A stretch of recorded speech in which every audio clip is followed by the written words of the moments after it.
लगातार 4 म्याचमा 4 हार होइन नेपाली टिमलाई कुन ग्रह दशा लाग्यो?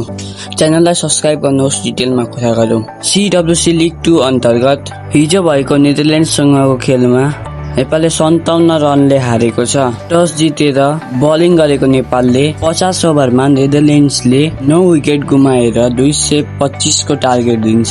नेपालको बलिङमा करण केसीले 4 विकेट, दिपेन्द्र सिंह ऐरीले 2 विकेट, ललित र हेमन्त धामीले 1-1 विकेट लिन्छ भने एउटा रनआउटमा विकेट पाउँछ। ब्याटिङमा नेपालले नेपालको तेस्रो बलमा कुशल भोटेललाई गुमाउँछ। त्यसैगरी आसिफ शेखले 38, भीम सार्कीले 10, ईशान पाण्डेले 16, क्याप्टेन रोहित पौडेलले 26, दिपेन्द्र सिंह ऐरीले 6, आरिफ शेखले 8, गुलसन झाले 11, करण केसीले 23, हेमन्त धामीले 15, ललित राजवंशीले आफ्नो खाता खोल्न सकेन। 38 ओभरमा नेपालले 165 रन मात्र बनाउँदा 57 रनको हार बेहोर्यो।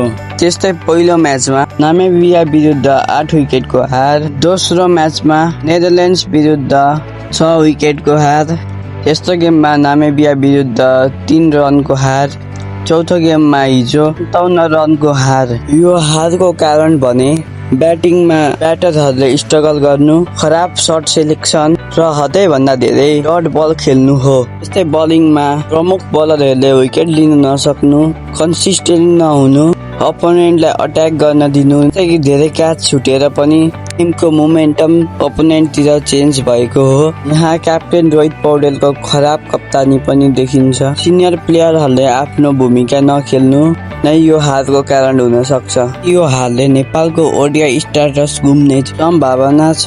के नेपालले आफ्नो कमब्याक गर्न सक्छ त?